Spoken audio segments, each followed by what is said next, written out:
우리는 계속해서 심각한 영적 질병에 걸렸음에도 불구하고 그 위기를 스스로 알아차리지 못하는 이스라엘 백성들을 향하여 먼저 말을 걸어오시고 또 그들의 잠자는 영혼을 일깨워 주시고 그들을 돌이키기 원하시는 하나님의 따뜻한 마음을, 깊은 마음을 보여주시는 말라기의 권면을 듣고 있습니다.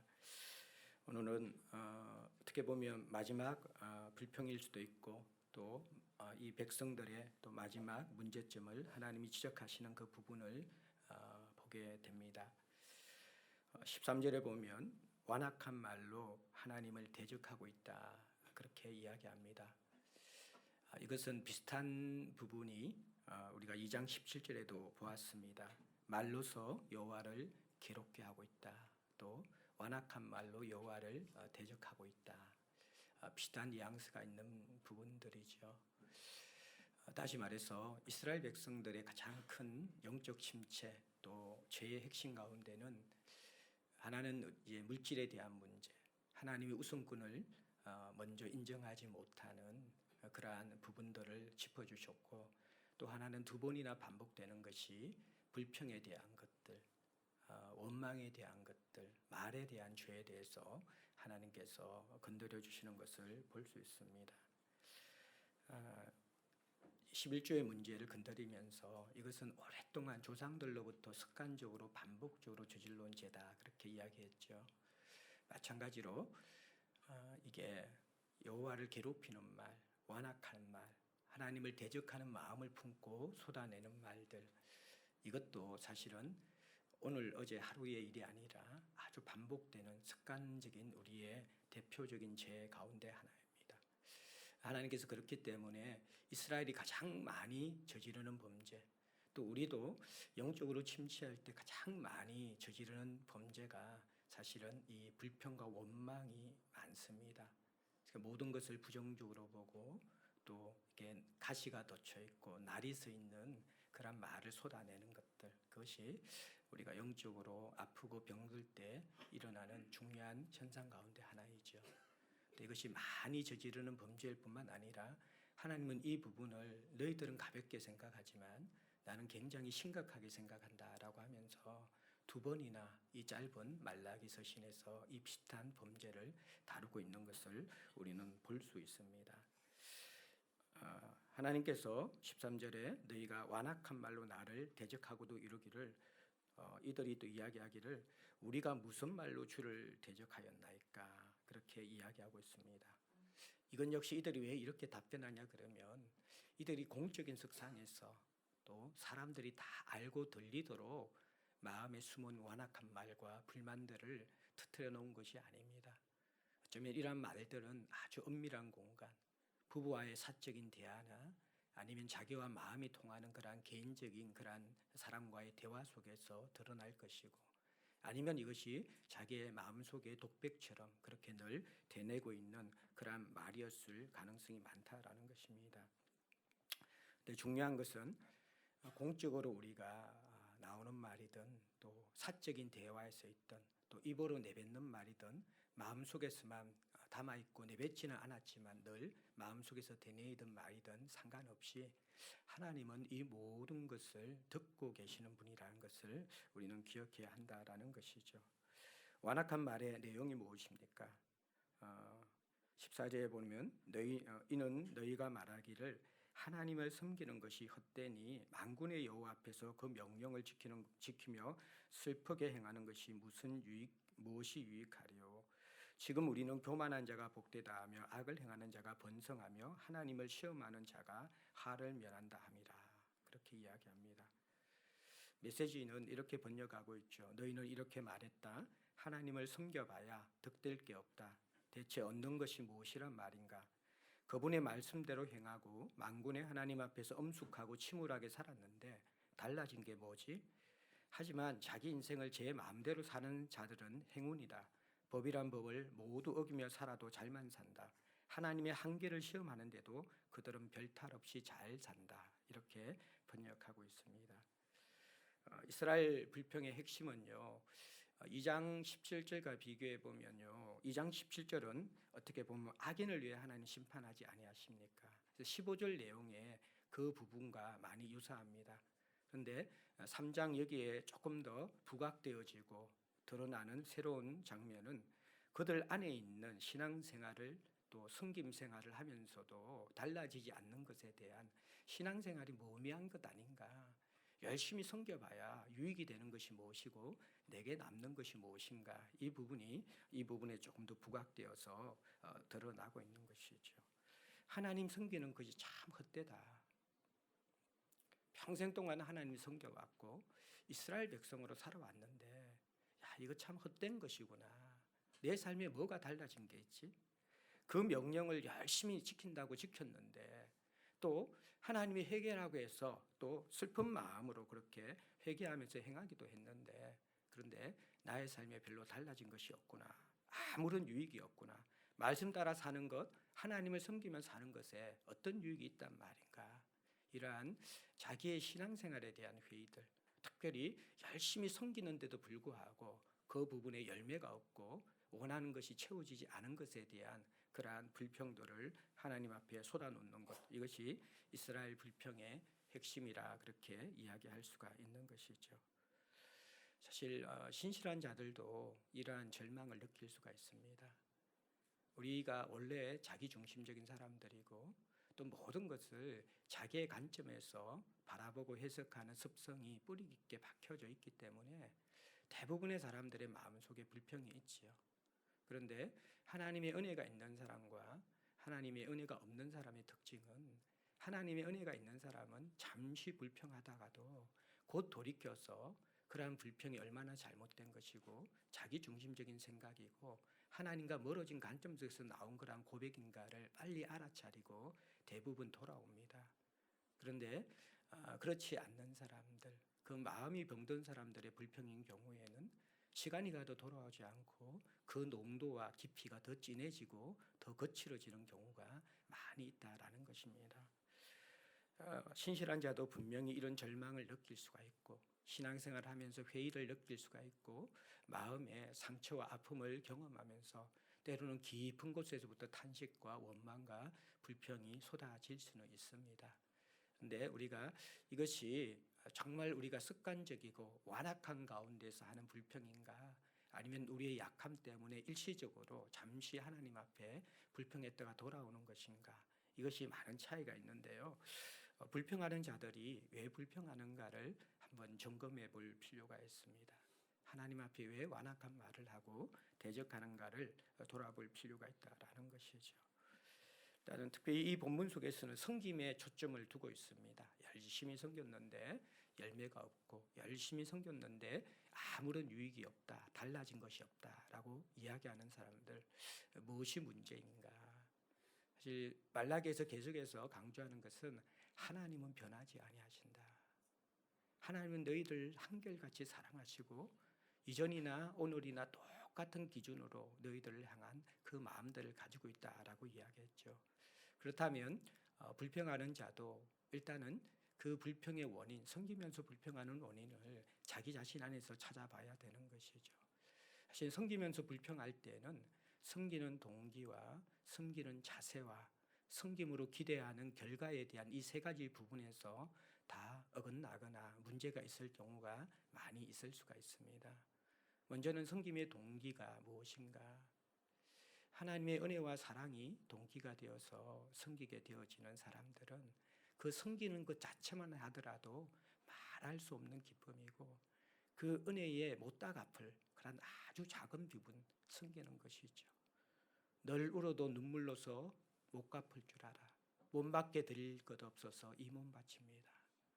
주님 은혜에 감격한 사람들은 그 은혜와 사랑의 의식 때문에 그것이 동기가 되어져서 그 사랑과 은혜에 가득 차가지고 자기가 섬기는 것을 섬기는 것으로 여길 정도의 그러한 마음도 들지 않은 그러한 가능성이 많이 있습니다. 그분께 보던 은혜와 사랑을 생각하면서 자연스럽게 나올 수 있는 그런 부분들이죠. 근데 이것이 시간이 지나가면 어제도 말씀드렸지만 영적 침체의 단계가 사랑이 가득한 마음으로 섬기다가 두 번째 단계가 사랑은 속 빠져버리고 형식적인 그러한 껍데기만 가지고 섬기고 있다가 세 번째 단계는 그것마저도 무너져서 이제 형식적인 섬김조차도 귀찮아하면서 무너지는 것들, 이런 단계로 쭉 나가게 되잖아요. 그래서 이 사랑이 빠져버리면서 우리가 이 동기에서 섬기게 되어지면 오늘 본문에서 가장 많이 등장하는 게 아무런 유익이 없다라는 거지. 핵심들이 이미 섬김의 동기 자체도 보상심리 내지는 내가 이 섬김으로 말미암아 하나님을 비롯해서 지체들에게 또 공동체에게 지도자에게 내가 어떤 유익을 누릴 수 있을 것인가, 은연중에 우리 속에 그런 마음이 슬며시 올라올 수 있다라는 것이죠. 그래서 우리가 이 섬김의 동기를 한번 잘 우리가 살펴보아야 되는 것이고, 두 번째는 섬김의 자세를 살펴봐야만 합니다. 이스라엘 백성들이 왜 이렇게 불평하느냐 그러면요, 어떻게 보면 이들이 하나님 보시기에는 온전한 섬김이 아니었는데 자기들 생각 속에서는 늘 온전한 섬김이라고 생각하고 있는 것이죠. 이들은 더러운 떡과 저는 것과 병든 짐승을 드렸지만 자기들이 이 포로 이후에 가난하고 힘든 가운데 최선을 다해서 온전하게 섬겼다라고 생각했습니다. 근데 하나님은 그것을 보고 나를 향한 그 섬김은 최상과 최선의 것을 원하는데 너희들은 항상 너희들도 별 필요 없는 쓰다 남은 시간과 쓰다 남은 그런 물건들로 나를 섬기는 그 취급을 했다 그러면서 겉으로는 섬긴 것이지만 그것은 부분적인 섬김이고 어떻게 보면 일부분의 작은 그런 섬김이라고도 할 수 없는 그것을 섬김이라고 너희들이 생각하고 있다. 너무 이렇게 견해 차이가 큰 것을 보게 되어집니다. 유대인들의 문제는 전혀 하나님께 봉사를 하지 않아서가 아니라 많은 부분이 빠져있는 부분적인 섬김을 계속해서 하고 있다라는 것에서 문제가 발생하는 것입니다. 적당한 섬김이 오래되어지면 자신에게나 공동체에게나 그것이 건강하지 않을 수가 있고 또 하나님에게는 그러한 부분들이 아무런 유익이 없을 수 있다라는 것을 우리는 깨달아야만 합니다.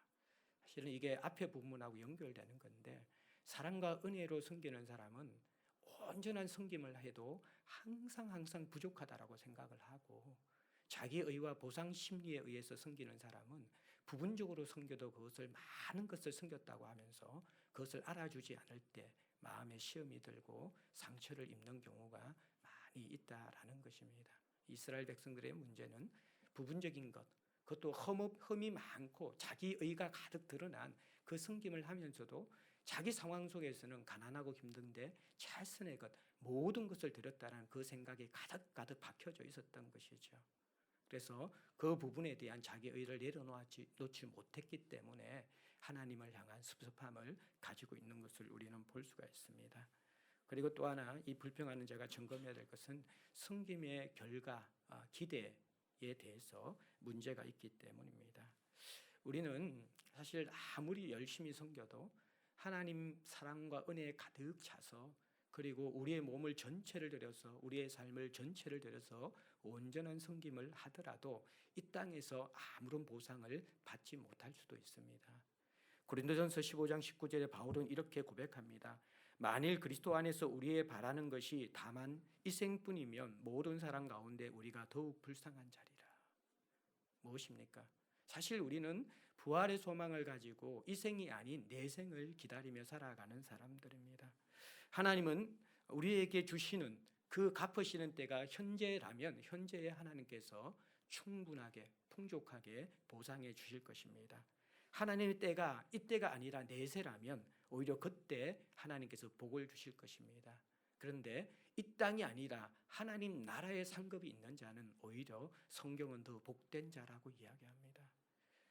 사랑하는 성도 여러분들, 성도가 이 세상 가운데 걸어가야 할 길은 계시록 묵상에서 본 것처럼 그 작고 초라한 그리고 이 땅에서는 온전히 희생하신 성기로우신 어린 양의 길을 따르는 것이죠.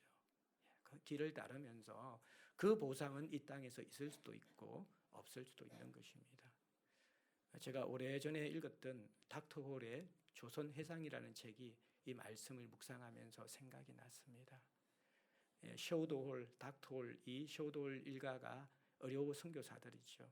우리 한국 땅에 와서 복음을 전하면서 겪었던 수많은 이야기들을 기록한 그런 책인데 안 읽어보신 분들은 한번 꼭 읽어보십시오. 이 땅에 복음이 전해질 때 많은 선교사가 와서 사실 이름도 빛도 없이 섬기시다가 어떻게 보면 이 땅에서 그들의 생애의 열매를 못 보신 분들이 대부분이거든요. 양아진 묘역을 한번 가보십시오. 그 묘역에 이게 보면요, 이 땅에 와서 몇 달 되지 않아서 죽은 아이들의 시신들도 있고요. 선교사님인데 사역을 채 펼치지도 못하고 돌아가신 분들이 수없이 많다라는 것입니다. 그 먼 이국 땅에서 그 당시에 어느 나라인지 어디에 있는지 알지도 못하는, 지금이야 대한민국 그러면 어느 정도 이렇게 사람들이 인식하는 그런 나라가 되었지만 그 당시에는 이 조선이라는 땅 자체가 어둠의 나라, 감추어진 나라, 어떤 나라인지 모르는 그러한 세상이었습니다.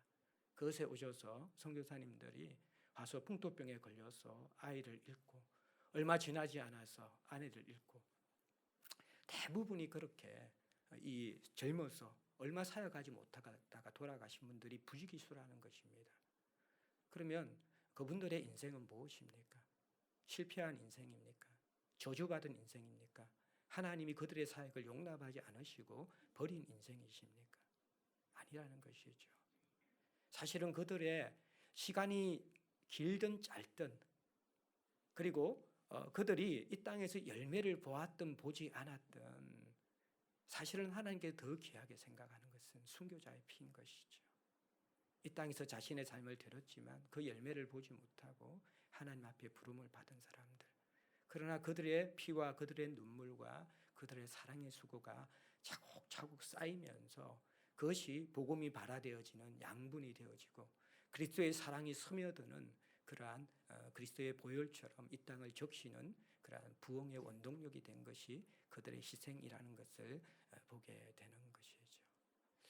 사랑하는 성도 여러분들, 복음의 원리가 이러한 것이고 한 알의 밀알이 땅에 떨어져서 썩어서 열매 맺는 것이 하나님 나라의 법칙인데 우리는 열매 맺기를 바라지만 내가 썩기는 원하지 않습니다. 열매도 맺어야 되지만 나도 썩지 않고 나도 꽃을 피우면서 나 자신이 드러나는 것들, 그것도 이 땅에서 나의 때에 그 영광과 열매를 맛보는 것을 늘 기대하면서 신앙생활을 할 때가 많이 있다라는 것입니다. 오늘 이스라엘 백성들이 신앙생활하면서 완악한 말로 내가 신앙생활하고 섬기는 것이 아무런 유익이 없다, 말씀대로 사는 것이 유익이 없다라는 것들, 물론 많은 사람들이 우리가 연약한 자이기 때문에 이러한 하나님 앞에서의 마음의 무너짐과 탄식과 원망의 표현들이 일시적으로 나올 수 있지만 갈수록 그것이 깊어지고 굳어지는 경우 가운데는 우리가 신앙의 동기와 또 신앙의 자세와 신앙으로 기대한 결과에 대해서 다시 한번 깊이 한번 돌아볼 필요가 있다라는 것입니다. 이 부분이 온전히 정리되지 않으면요, 사실은 섬기면 섬길수록 더 위험해지는 것이고 또 섬기면 섬길수록 하나님과 더 멀어질 수 있는 가능성이 있다라는 것을 우리는 반드시 기억해야 합니다. 우리는 열심히 일하고도 무익한 종이라고, 그것이 억지로 종교적인 그러한 겸허함으로 하는 것이 아니라 하나님의 사랑과 하나님의 은혜를 제대로 알기 때문에 나 같은 자가 내가 한 일이 사실은 하나님의 은혜가 아니면, 그분의 돌보심과 하나님의 손길이 아니면 내가 감당할 수도 없고, 심지어는 열매를 주셨다 그러면 그것은 내가 한 일이 아니라는 것이 겸손이 아니라 제대로 자각되어지는 것, 그것이 그리스도께 붙잡혀서 우리가 봉사하는 것이고 그리스도께서 나를 통하여 일하시는 그러한 자들의 올바른 자세라는 것을 우리는 기억해야만 하는 것이죠. 그리고 나서 이제 16절부터 18절에는 이 완악한 말로 하나님 앞에 대적하는 자들과 다른 또 한 부류의 사람들이 나옵니다. 그 사람들은 16절에 이렇게 시작합니다. 그때에 여호와를 경외하는 자들이라고 시작합니다. 여호와를 경외한다라는 것은 중간에 보면 여호와를 경외하는 자와 그 이름을 존중히 여기는 자, 이름이라는 것은 여호와 자체인 것이죠. 하나님을 존중히 여기는 자. 앞에 완악한 말로 나의 섬김이 무슨 유익이 있는가 그렇게 이야기하는 사람하고 내면의 상태가 다른 것이죠. 여호와를 존중히 여기는 자라는 것은 경외한다라는 것이죠. 이스라엘 백성에게 말라기를 통하여서 가장 많이 빠져 있는 것이 경외심인데 이들의 마음은 경외심으로 가득 차 있습니다. 말라기 시대의 대부분의 이스라엘 백성들이 영적으로 무너졌고 하나님을 떠나가고 있었는데 이 말라기 시대에도 남은 자들이 있는 것이죠. 말라기 시대에도 하나님을 마음 중심에서 사랑하고 그 하나님을 삶의 우선순위에 두고 누군가가 알아주든 알아주지 않든 하나님 편에 서서 하나님을 향한 신앙의 중심들을 놓지 않았던 경건한 자가 있었죠. 이들은 사실 외로운 자들이었을 것입니다. 대부분 자기 길로 가고 하나님을 부인하고 하나님을 원망하는 그 패역하고 불신앙의 시대 가운데서 홀로 소수가 되어져서 마음속에 하나님을 경외하고 사랑하는 마음을 가지고 걸어가는 그러한 자들이었습니다.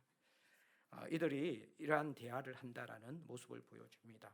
피차에 말하되 대부분 이스라엘 백성들의 그 대화의 내용들이 사적인 대화의 내용들과 마음속에 내뱉는 그런 독백들이 다 완악한 말들인데 이들은 서로 말을 하면서 이런 고백을 합니다. 여호와께서는 그것을 분명히 들으시는 분이시다. 하나님은 우리를 감찰하시는 하나님이시다. 우리의 앉고 일어섬을 아시고 우리의 숨은 생각도 아시는 분이시고 우리의 말하는 입술에서 나오는 모든 말들을 귀 기울여 들으시는 분이시다. 그렇게 이야기를 하고 있는 것이죠.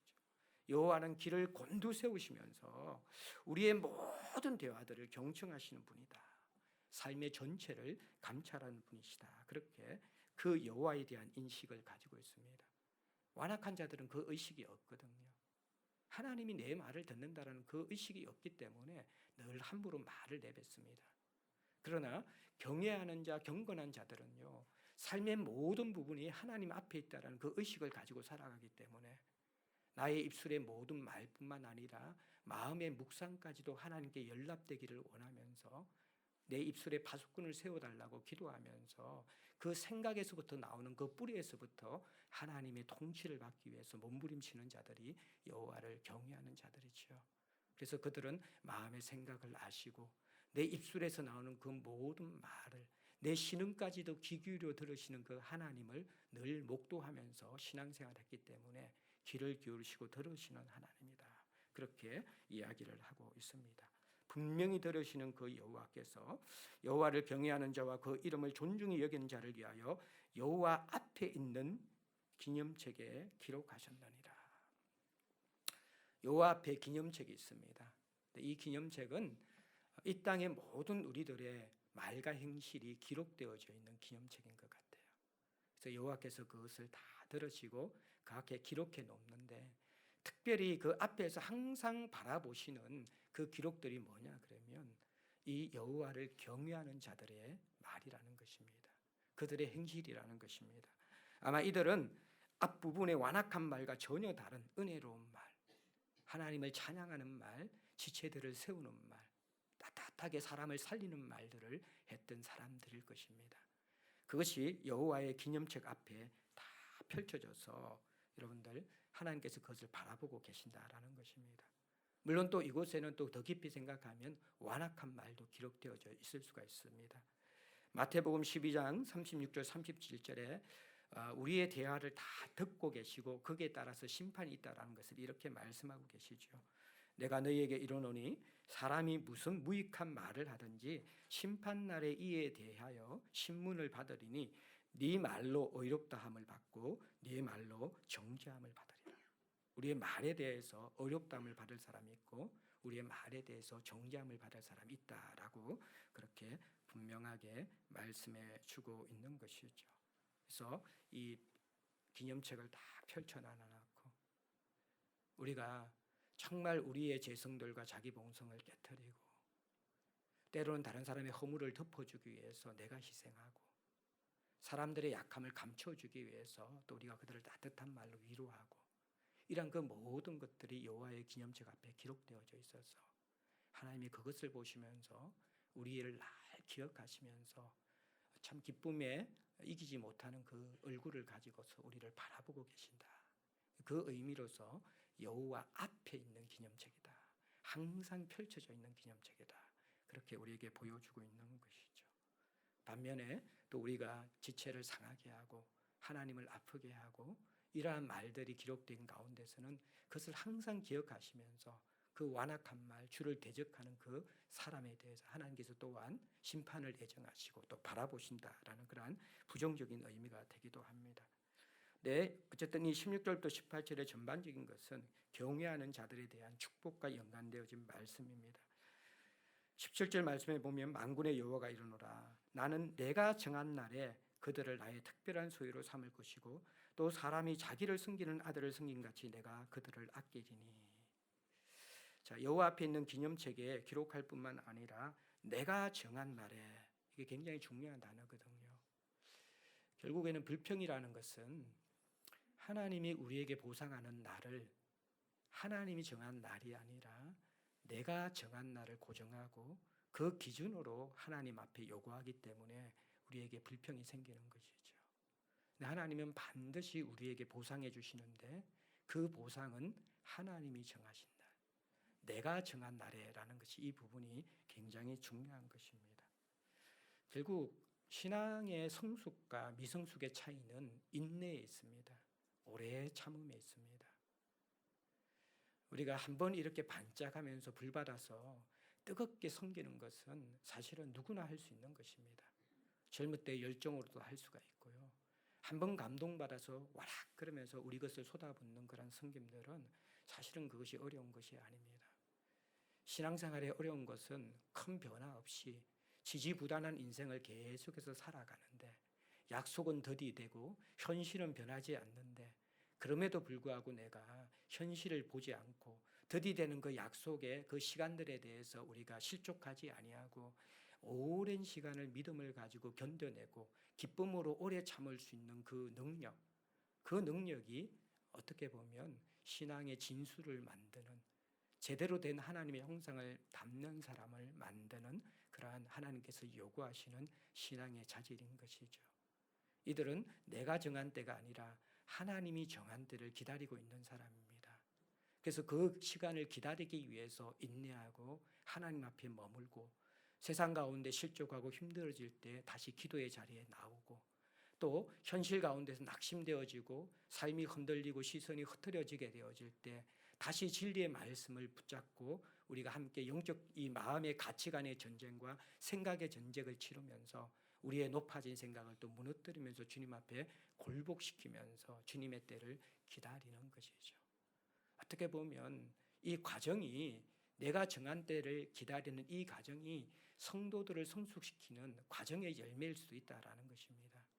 이것이 없으면 우리가 신앙이 연단되지 않고 이 연단이 되지 않으면 예수의 형상을 닮아가는 그러한 우리의 영적 성숙이 없게 되는데